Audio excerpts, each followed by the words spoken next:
Les moments décisifs de la vie arrivent souvent et de manière inattendue, même quand on est encore jeune. Je vais vous lire, telle qu'il l'a écrite, l'histoire de Kevin, un jeune élève du secondaire qui avait été choisi pour assister à une réunion de représentants des élèves en dehors de son État. J'étais dans la file d'attente quand mon tour est arrivé et la personne chargée des inscriptions m'a demandé mon nom. Elle a regardé sa liste et m'a dit « Ah, c'est donc toi le jeune homme d'Utah ?» J'ai demandé « Vous voulez dire que je suis le seul ?» « Oui, le seul. » Elle m'a tendu mon badge sur lequel on pouvait lire mon nom suivi de « Utah ». Alors que je l'épinglais, j'avais l'impression d'avoir été catalogué. Je suis entré dans l'ascenseur de l'hôtel avec 5 autres élèves du secondaire portant des badges identiques aux miens. L'un d'eux m'a dit « Hé, tu es d'Utah, es-tu mormon ?» Je me suis senti très mal à l'aise, entouré de tous ces représentants d'élèves venus de tout le pays. D'une voix hésitante, j'ai répondu « Oui ». « Vous êtes les types qui croient en Joseph Smith, qui a dit avoir vu des anges. Tu n'y crois pas vraiment, si ?» Je ne savais pas quoi dire. Les élèves dans l'ascenseur me fixaient du regard. Je venais tout juste d'arriver et tout le monde pensait déjà que j'étais différent. Je me suis mis un peu sur la défensive. Mais ensuite, j'ai dit « Je sais que Joseph Smith était un prophète de Dieu. » D'où cette réponse était-elle venue? Je me le suis demandé. Je ne savais pas que j'avais cela en moi. Mais je sentais que ces paroles étaient vraies. Le jeune a répliqué « Oh oui, on m'a dit que vous étiez des fanatiques religieux. » Un silence pesant est tombé tandis que la porte de l'ascenseur s'ouvrait. Nous avons rassemblé nos bagages et il s'est éloigné dans le couloir en riant. C'est alors qu'une voix derrière moi a demandé « Est-ce vrai que les Mormons ont une autre Bible ?» Oh non, pas encore. Je me suis retourné et j'ai vu Christopher, un autre élève qui avait pris l'ascenseur avec moi. J'ai répondu « C'est le livre de Mormon », espérant clore le sujet. J'ai ramassé mes sacs et commencé à avancer dans le couloir. Il a poursuivi. « C'est le livre que Joseph Smith a traduit ?» J'ai répondu « Oui, c'est ça ». J'ai continué à marcher, espérant éviter l'embarras.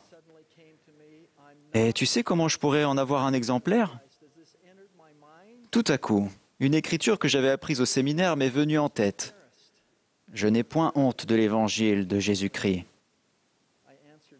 Alors qu'elle pénétrait mon esprit, j'ai eu honte d'avoir été si gêné.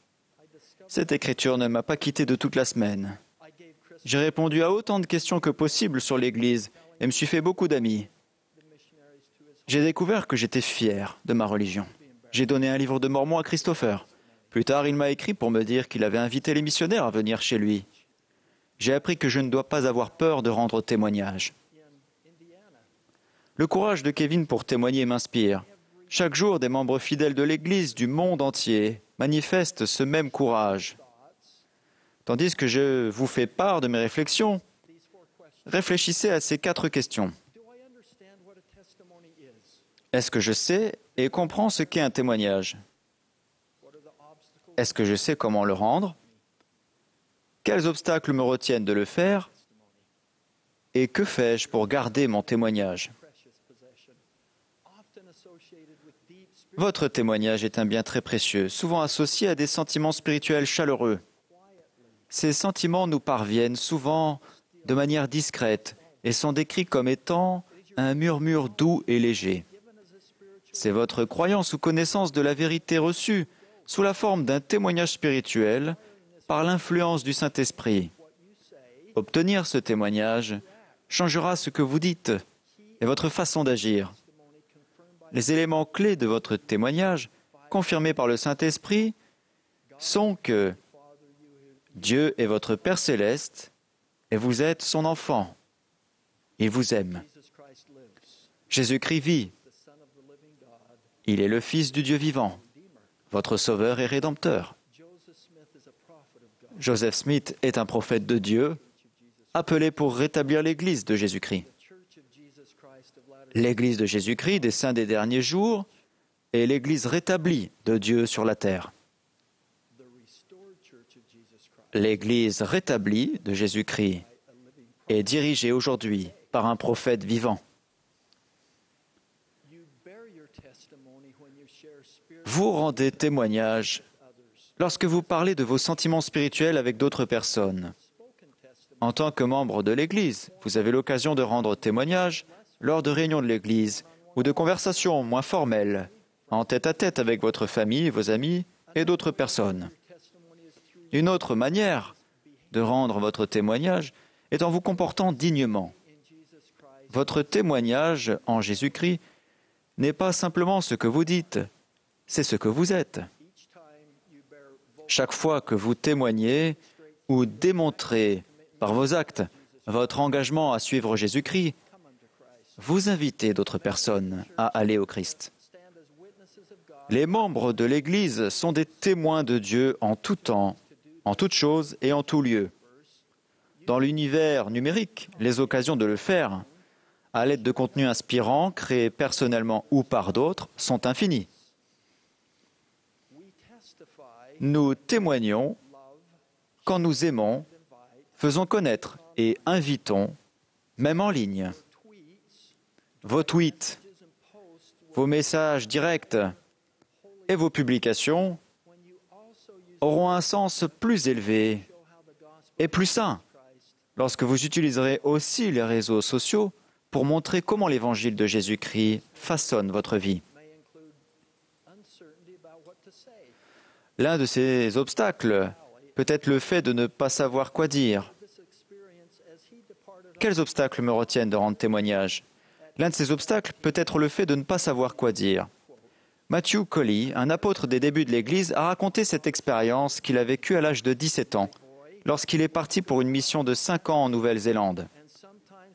« Je n'oublierai jamais les dernières paroles de mon père, le jour où je suis parti. Mon garçon, tu vas partir pour cette mission. Et parfois, quand on te posera des questions, tu penseras être merveilleusement préparé.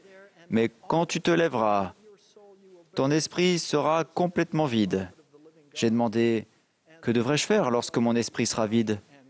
Il a répondu, « Tu te lèveras et avec toute la ferveur de ton âme, tu témoigneras que Joseph Smith était un prophète du Dieu vivant. Et des pensées inonderont ton esprit, des mots rempliront ta bouche et toucheront le cœur de toutes les personnes qui écoutent. Mon esprit ayant été vide pendant la plus grande partie de ma mission, cela m'a donné l'occasion de témoigner du plus grand événement de l'histoire de l'humanité, depuis la crucifixion et la résurrection du Maître. Essayez un jour, mes amis. Si vous n'avez rien d'autre à dire, témoignez que Joseph Smith était le prophète de Dieu. Et toute l'histoire de l'Église inondera votre esprit. De manière similaire, Dallin Oaks a déclaré qu'on acquiert mieux certains témoignages debout en les rendant qu'à genoux en priant. L'Esprit rend témoignage aussi bien à celui qui parle qu'à celui qui écoute. Un autre obstacle, comme l'histoire de Kevin l'a souligné, est la peur. Comme Paul l'a écrit à Timothée, ce n'est pas un esprit de timidité que Dieu nous a donné, mais un esprit de force et d'amour. N'aie donc point honte du témoignage à rendre à notre Seigneur. Les sentiments de peur ne viennent pas du Seigneur, mais de l'adversaire. Faire preuve de foi, comme Kevin l'a fait, vous permettra de surmonter ces sentiments et de parler librement de ce que vous avez dans le cœur. Que fais-je pour garder mon témoignage? Je crois qu'un témoignage est inné. Néanmoins, pour le garder et le développer plus complètement, Alma a enseigné que nous devons le nourrir avec beaucoup de soin. Ce faisant, et il prendra racine, et poussera et donnera du fruit. Sans cela, il se desséchera. Chaque membre bien-aimé de la première présidence nous a donné des directives sur la manière de conserver notre témoignage. Le président Eyring a enseigné avec amour: vous devez vous faire un festin de la parole de Dieu, prier sincèrement et obéir aux commandements du Seigneur pour que votre témoignage grandisse et prospère. Le président Hawkes a rappelé que pour conserver notre témoignage, nous devons prendre la Sainte Seine chaque semaine pour nous qualifier afin que se réalise la promesse précieuse que nous aurons toujours son esprit avec nous. Et le président Nelson a récemment conseillé et souligné de nouveau ce matin: alimentez votre témoignage de vérité. Nourrissez-vous des paroles des prophètes anciens et modernes. Demandez au Seigneur de vous enseigner comment mieux l'écouter. Passez plus de temps au temple à accomplir l'œuvre de l'histoire familiale. Faites de votre témoignage votre priorité absolue. Mes frères et sœurs bien-aimés, je vous promets que si vous comprenez plus pleinement ce qu'est un témoignage et le rendez, vous surmonterez les obstacles de l'incertitude et de la peur, ce qui vous permettra de nourrir et conserver ce bien très précieux qu'est votre témoignage. Nous sommes bénis d'avoir un nombre infini d'exemples de prophètes anciens et modernes qui ont courageusement rendu témoignage. Après la mort du Christ, Pierre s'est levé et a témoigné. Sachez-le tous, c'est par le nom de Jésus-Christ de Nazareth que cet homme se présente devant vous. Il n'y a sous le ciel aucun autre nom qui ait été donné parmi les hommes par lequel nous devions être sauvés.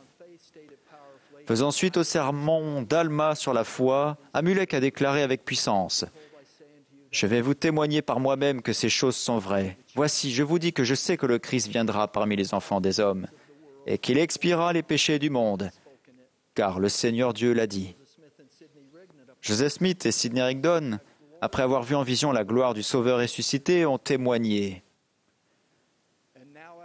Et maintenant, après les nombreux témoignages qui ont été rendus de lui, voici le témoignage que nous rendons de lui, qu'il vit, car nous le vîmes, et ce à la droite de Dieu, et nous entendîmes la voix rendre témoignage qu'il est le Fils unique du Père. Frères et sœurs, je vous invite à rechercher les occasions de rendre témoignage par la parole et par vos actes. Une occasion de ce genre s'est récemment présentée à moi, à la fin d'une réunion avec le maire d'une capitale de l'Amérique du Sud, dans l'un de ses salons, en présence d'un certain nombre de ses collaborateurs. Alors que nous concluions notre rencontre par un échange de sentiments très cordiaux, j'ai eu le sentiment hésitant que je devais rendre témoignage. Suivant cette inspiration, j'ai témoigné que Jésus-Christ, qu'il est le Fils du Dieu vivant et le Sauveur du monde. À ce moment-là, tout a changé. La présence de l'Esprit était indéniable. Tout le monde avait été touché. Le Consolateur témoigne du Père et du Fils. Je suis reconnaissant d'avoir rassemblé mon courage et rendu témoignage. Lorsqu'une telle occasion se présente, saisissez-la. En le faisant, vous ressentirez en vous la chaleur du Consolateur. Je vous témoigne que Dieu est notre Père céleste, que Jésus-Christ vit et que l'Église de Jésus-Christ des saints des derniers jours est l'Église de Dieu sur la terre aujourd'hui, dirigée par notre cher prophète, le président Nelson. Au nom de Jésus-Christ. Amen.